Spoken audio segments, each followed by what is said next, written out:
সেই দুর্নীতির অবসান করবার জন্য ভারতীয় জনতা পার্টি এসেছি ভাই। পরামর্শটা আজকের আসেননি, তার কলেজটা করার জন্য, তিনি এখানে কলেজটাকে ট্রান্সফার করার জন্য বারে বারে আহ্বান করেছেন। শরীর খারাপের জন্য তিনি আসেননি।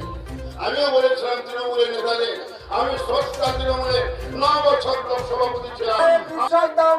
যোগী আদিত্যনাথ জি স্বাগতম স্বাগতম স্বাগতম যোগী আদিত্যনাথ জি স্বাগতম স্বাগতম স্বাগতম যোগী জি স্বাগতম স্বাগতম স্বাগতম বন্দে মাতরম বন্দে মাতরম ভারত মাতা কি জয় জয় শ্রী রাম জয় শ্রী রাম জয় শ্রী রাম জয় শ্রী রাম যোগী জি স্বাগতম স্বাগতম স্বাগতম যোগী জি স্বাগতম স্বাগতম স্বাগতম স্বাগতম স্বাগতম স্বাগতম যোগী জি স্বাগতম স্বাগতম স্বাগতম যোগী জি স্বাগতম স্বাগতম স্বাগতম যোগী জি স্বাগতম স্বাগতম স্বাগতম যোগী জি স্বাগতম স্বাগতম স্বাগতম যোগী জি স্বাগতম স্বাগতম স্বাগতম যোগী জি স্বাগতম স্বাগতম স্বাগতম যোগী জি স্বাগতম স্বাগতম স্বাগতম যোগী জি স্বাগতম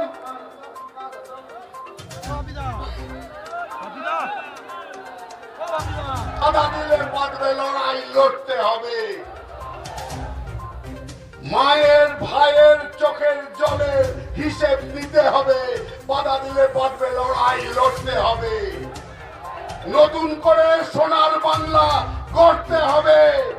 মোদিজি ডাক দিয়েছেন, নতুন করে সোনার বাংলা গড়তে হবে। বাধা দিলে বাঁধবে, লড়াই লড়তে হবে। ওই বিকাশ বিকাশ আপনাদের ছেলে, আপনাদের কাছের ছেলে, সে আপনাদের সঙ্গে থাকবে, দৌড়বে, কাঁধে কাঁধ মিলিয়ে থাকবে, কিন্তু ঘরের ছেলের সঙ্গে ছেলে, তাকে বিকাশকে আপনারা ভোট দিয়ে জয়যুক্ত করুন। এবার আপনাদের সামনে যার জন্য প্রতিজ্ঞা করছিলেন সেই যোগীজি বক্তব্য রাখবেন। আপনারা ভালো থাকুন। বন্দে মাতরম, ভারত মাতা কি।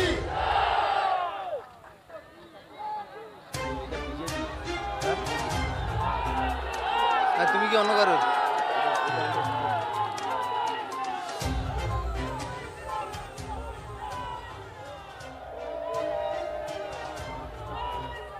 भारत माता की, भारत माता की, भारत माता की, वंदे वंदे वंदे। আমি বাংলার পবিত্র মাটিকে প্রণাম করেছে, যেখান থেকে गुरुवर रविंद्रनाथ टैगोर, चैतन्य महाप्रभु, नेताजी सुभाष चंद्र बोस, रामकृष्ण परमहंस, स्वामी विवेकानंद एवं और अनेक महान पुरुष बेरिয়েছেন। আমার ভাগ্য যে আমি এই মাটিতে এসছি আপনাদের কাছে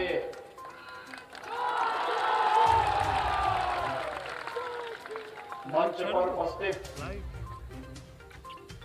भारतीय जनता पार्टी के वरिष्ठ नेता श्रीमान जयप्रकाश मजूमदार जी, जनप्रिय प्रत्याशी श्रीमान विकास कामिला जी,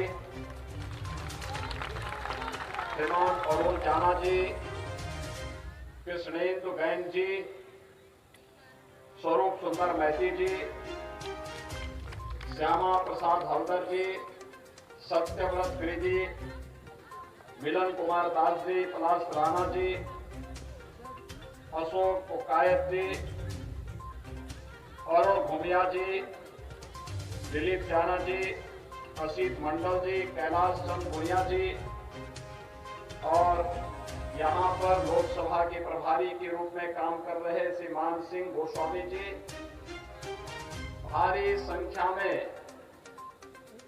इस सागर असेंबली कॉन्स्टिट्यूएंसी से उपस्थित इस क्षेत्र के सभी भाइयों बहनों,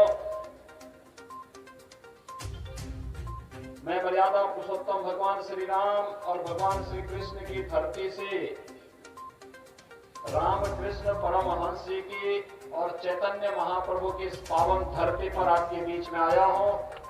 मैं इस धरती को कोटि कोटि नमन करते हुए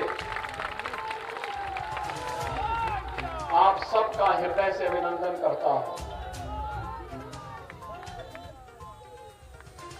भाइयों बहनों, बंगाल की धरती भारत की सांस्कृतिक राष्ट्रवाद की धरती है।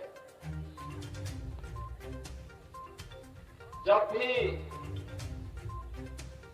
भारत किसी चुनौती से घिरा है, बंगाल भारत को उस कालखंड में मार्गदर्शन देने के लिए उपस्थित रहा है। याद करिए, कवि चैतन्य महाप्रभु ने इस पूरे क्षेत्र में अपनी भक्ति से सनातन धर्म को जीवित रखने का कार्य किया था। और कभी रामकृष्ण परमहंस ने अपनी साधना से बंगाल की धरती को एक नई ऊंचाइयां दी। कभी इस धरती से नेताजी सुभाष चंद्र बोस ने भारत की आजादी का बिगुल फूंका था और कहा था, तुम मुझे खून दो, मैं तुम्हें आजादी दूंगा। और बंगाल की ही धरती है जहां से स्वामी विवेकानंद ने वैश्विक मंच पर कहा था कि गर्व से कहो हम हिंदू हैं, और पूरी दुनिया के मंच पर जाकर के न केवल बांग्लादेश बंगाल का बल्कि भारत की संस्कृति और भारत की परंपरा को वैश्विक मान्यता देने का कार्य किया था। ये बंगाल की धरती है जहां गुरुदेव रविंद्रनाथ टैगोर ने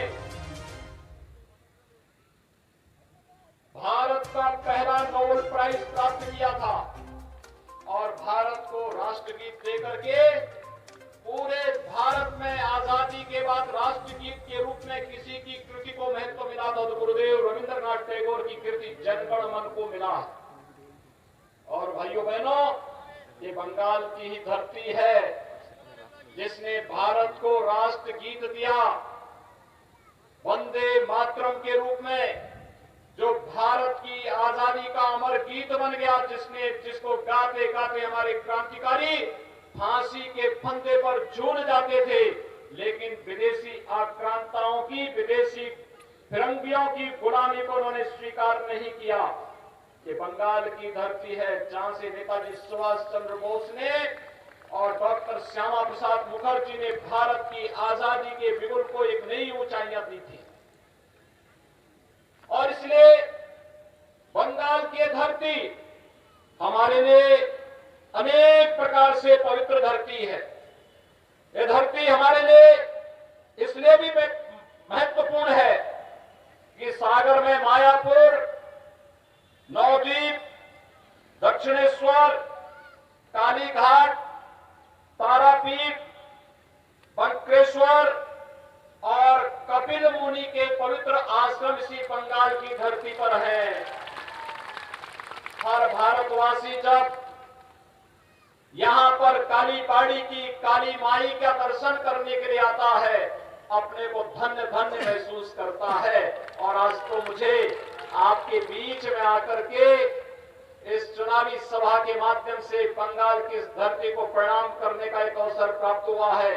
मैं इस धरती को कोटि कोटि नमन करते हुए आप सबका हृदय से अभिनंदन करता हूं। भाइयों बहनों, हृदय से अभिनंदन करता हूं।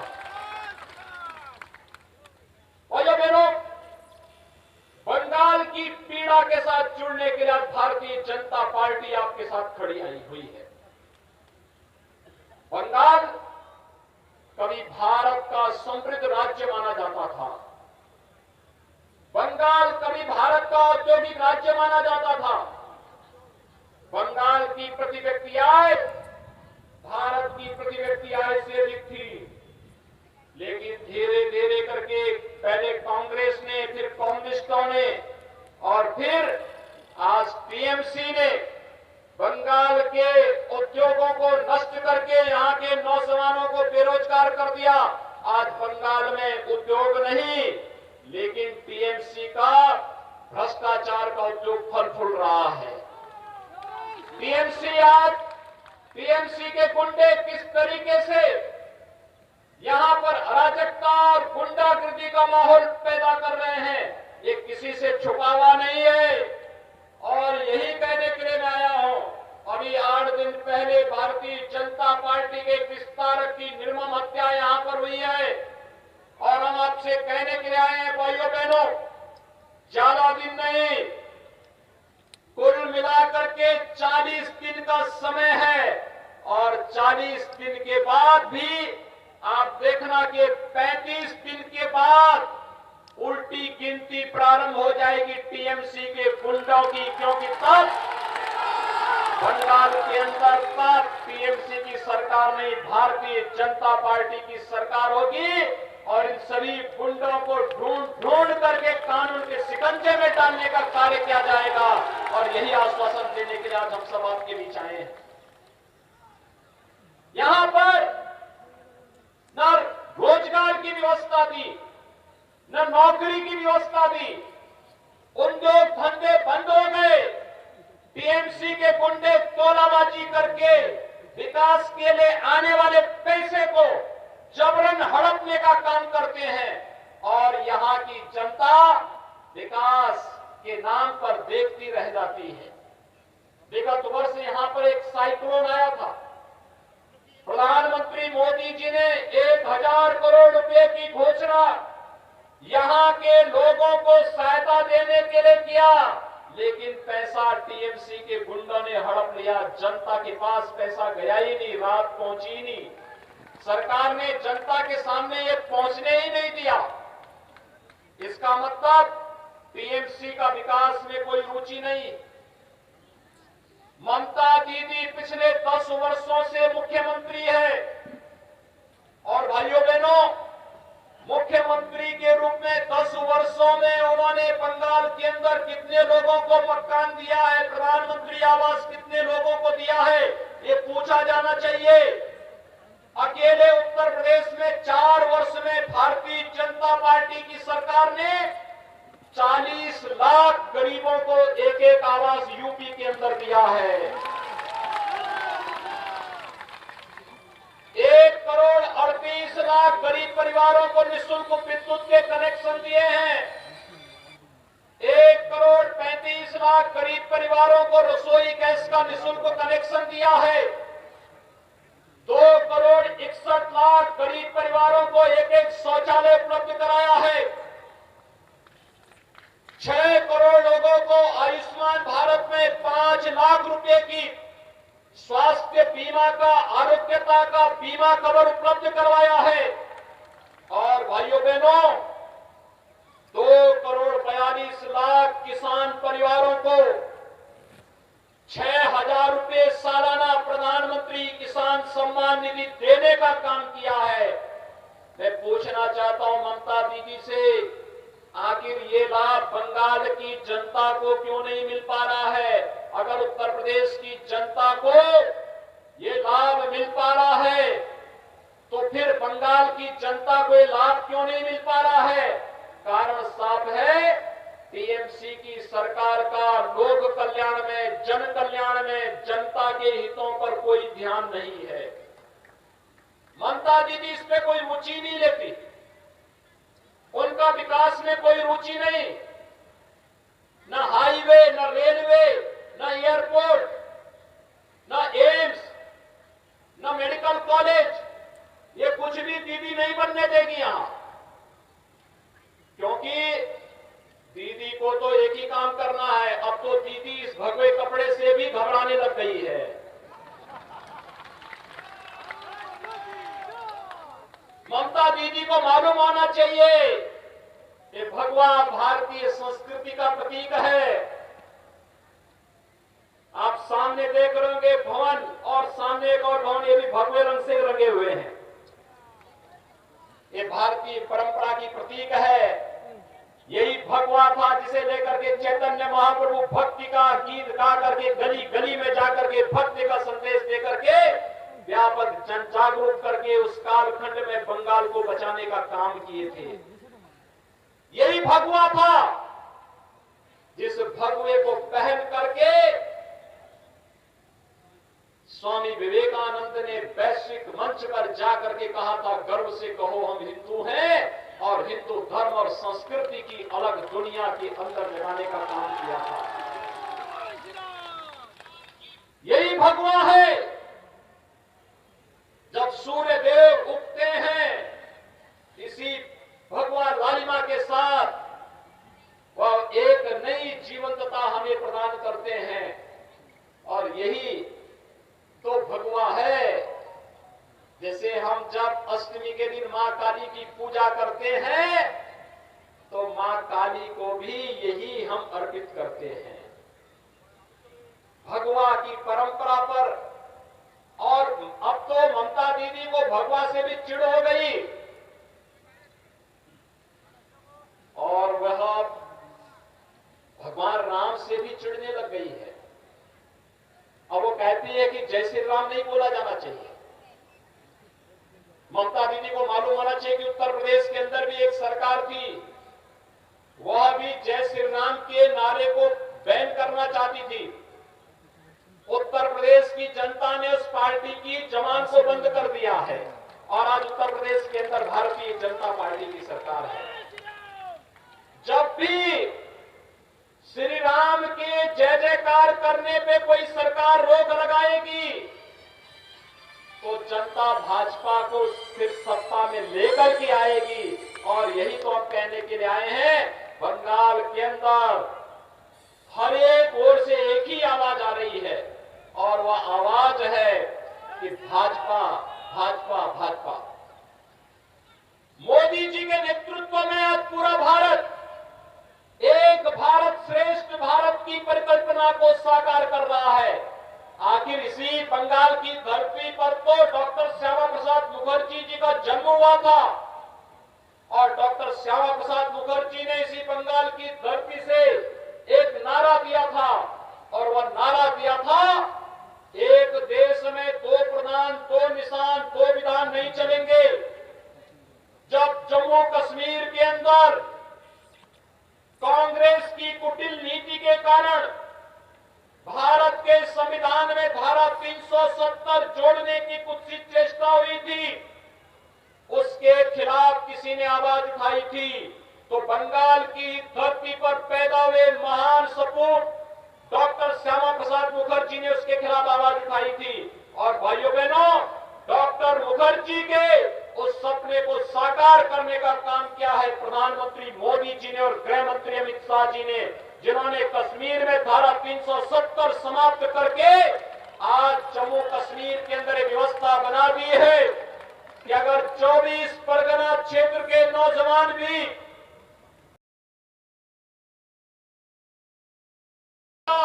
तो डबल इंजन का काम करती है। डबल इंजन, ये डबल इंजन केंद्र में मोदी जी और बंगाल में भी बीजेपी, ये जब दोनों एक साथ चलेंगे तो बंगाल के अंदर विकास चलेगा, नौजवानों को रोजगार और नौकरी मिलेगी, किसानों को किसान सम्मान निधि मिलेगा, माताओं और बहनों को भी सम्मान मिलेगा, मकान मिलेगा, आवास मिलेगा, जन सुविधाओं का लाभ मिलेगा, गरीबों को राशन मिलेगा, मछुआरों को प्रधानमंत्री किसान सम्मान निधि की तर्ज पर एक सम्मान निधि देने का कार्य होगा, और सागर के तटवर्ती क्षेत्रों में रहने वाले लोगों को उनकी बुनियादी सुविधाओं का लाभ मिलकर के उनकी आजीविका को सुरक्षित करने का कार्य होगा। और यही तो भारतीय जनता पार्टी आप सबसे कहने के लिए आई है। ये ममता दीदी नहीं करेगी। लोक कल्याण में, जन कल्याण में, विकास में उनकी रुचि नहीं है। वो तो अब भाई भतीजेवाद में पड़ गई है, और भाई भतीजेवाद के कारण अब ममता दीदी का विकास में कोई रुचि भी नहीं रह गई है। अराजकता का एक नया तांडव पैदा करना चाहती है। 2 वर्ष पहले पंचायत चुनाव में कितनी हिंसा हुई थी बंगाल के अंदर, लोगों को नामांकन तक नहीं करने दिया गया था। लेकिन आज मैं आपसे इस बात के लिए आश्वासन देने के लिए आया हूं, भाइयों बहनों, आप भारतीय जनता पार्टी का समर्थन करिए। भारतीय जनता पार्टी आपकी सुख समृद्धि कदम मिलाकर के भारतीय जनता पार्टी का कार्यकर्ता आपके साथ मिलकर के कार्य करेगा। और यही आश्वासन देने के लिए आज हम सब आपके बीच में यहाँ पर आए हैं कि भारतीय जनता पार्टी ने श्री विकास कामिला को अपना प्रत्याशी बना करके इस सागर असेंबली कॉन्स्टिट्यूंसी से आपके बीच में उतारा है। श्री विकास कामिला आपके बीच के एक जुझारू प्रत्याशी हैं। इन्होंने आपके बीच में संघर्ष किया है। इन्होंने यहां पर आकर के आपके हितों के लिए कार्य किया है और ये आने वाले समय में भी बंगाल के अंदर भारतीय जनता पार्टी का कमल चुनाव चिन्ह को लेकर के भारतीय जनता पार्टी को विजयी बनाने के लिए आज आपके बीच में यहां पर उपस्थित हुए हैं। मैं आप सबका आह्वान करूंगा, आप लोग सभी श्री विकास कामिला को समर्थन देंगे। सभी लोग सहमत हैं? इधर भी सभी लोग मेरे साथ बोलेंगे, दोनों हाथ उठा करके मेरे साथ बोलेंगे। इधर भी उधर भी जो भी जहां भी है मेरे साथ बोलेंगे, जय जय श्री राम।